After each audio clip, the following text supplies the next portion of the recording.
Hello, I'm Emma Jaqueth, and welcome to Chapter 2 of How I Became a Wild Free Woman. Chapter 2, To Be Extra Sure. In July 2019, I had put in my notice for my job that I would be leaving in 1 month. This lab job was a second go at working in a lab, seeing if there really was something there in the chemistry lab for me after all. The answer from my soul, again, was no. A little backstory to how I found myself working at a chemistry lab again. Summer of 2017, I was out for a first Friday art walk in my hometown with my partner and his brother. We stopped at a local bar, the Top Hat, for dinner after checking out a few galleries. It was packed there. As we walked through the crowded place, this family of three, a blonde-haired woman, a tall, slim man with a southern accent, and their 2-year-old, waved us over. They were about to leave and could see we needed a table. As we stood there next to this family at the high-top table, I learned that this man, Tyler, was a chemistry professor at the University of Montana. We related as I shared my experience studying there several years prior. His wife, Ellie, took note that I was a chemist in a past life, as I call it, as she shared about her experience working with the legislature. They had plans of opening a medical marijuana testing lab in Missoula. Because cannabis had passed as a legal medicinal plant in Montana, Tyler was feeling passionate about testing this plant. He had survived cancer himself, and it was important to him that the plants and products people were ingesting were healthy and free from known toxins that commonly contaminate marijuana. I was working at a sweet local herbal apothecary shop in Missoula, having just finished my year studying shamanic herbalism with a woman who would become my priestess, mentor, and teacher.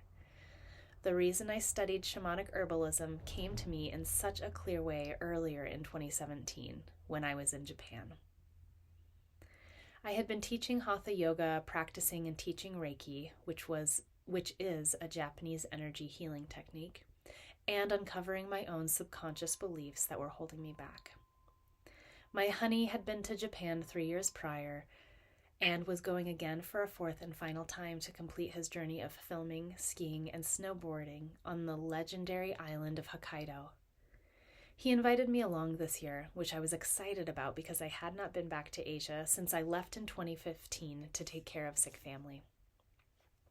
So, after a week on the North Island of Hokkaido, we flew south to visit several places, including Kyoto, which was the birthplace of Reiki. After traveling up Mount Kurama, the place Reiki was channeled and brought to earth, I walked around a local pond near the flat we were staying in. I felt so lost, so unsure of my next moves, and so weighed down. I had a question circling around in my mind as I walked the semicircular path around this large pond. What can I do to feel empowered? As I walked, I stopped to see this magnificent tree trunk, 2 tree trunks rather, wrapping around each other as they grew upwards. I was struck by the beauty and uniqueness of how these 2 trees were growing. I placed my hands on the trees, and my curiosity from my walk came up again. What can I do to feel empowered? And it was as if the tree answered me with an insight that came from not hearing anything outside of me, but hearing some inner feeling within. Go back to school, but it doesn't matter what you go to school for. Noted. My mind started spinning with ideas, the first one being my master's in bioremediation focusing on mushrooms. But I knew I already had a well-developed analytical side, read left brain, and I wanted some real, solid, structured training around my feeling, creative, and intuitive side, read right brain. That's when the term shamanic herbalism came to me. If you go to my website, you can see a picture that I actually have of the trees winding together. Now, I had no idea what made herbalism shamanic and didn't really know anything about shamanic practices at this point. But I noted this very clear term in my journal later, Upon arriving back in the States, I looked up this term, shamanic herbalism, and found a woman in Virginia whose website pulled me in at every look. I kept her website open on a tab on my computer for 3 months before mustering the courage to contact her. Yes, I am one of those people who has multiple tabs open on my computer at all times. After contacting her, I knew immediately I wanted to work with her. My body was shaking with nervous excitement after our introduction call together, and working with her fundamentally changed the course of my life. More on that later. So I had completed a year of studying shamanic herbalism and was working at the sweetest herbal apothecary in town. I had the itch of change stirring within my soul again after working there for a year, but I didn't know where I would be going. That's when Ellie called me up and asked if I would like to be hired at their lab as their first employee. Capital Y-E-S was the clear answer. I wanted to test myself to see if I still had my chemistry knowledge. To give you a time frame, this was 4 years after I had graduated, and I hadn't exercised my chemistry muscle at all since graduation. There's also a cute little picture of me working in this new lab 4 years later. It felt so good being back in a lab, developing standard operating procedures for ways to test cannabis. There was also a part of me that felt really good continuing to work with plants and to weave in my shamanic herbalism wisdom with my chemistry knowledge. I really loved working with the spirit of cannabis, yet this industry of medical marijuana felt deeply exploitive of the marijuana plant.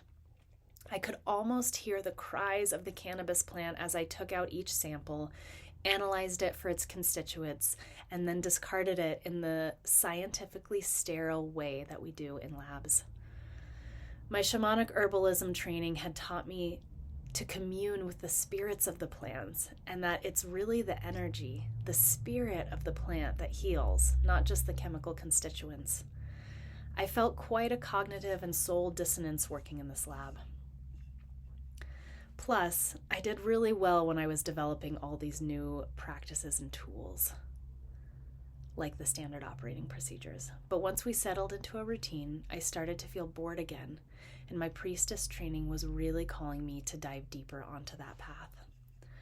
So, this brings me back to the beginning of this chapter, July 2019. I had started my priestess training several months prior and had bumped down to a part-time at this lab. I knew when I moved to part-time that I wasn't long for this science job. I didn't like the monotonous and isolated work of this lab job, and yet I deeply enjoyed using my brain in this chemistry way again, a sign of something to come.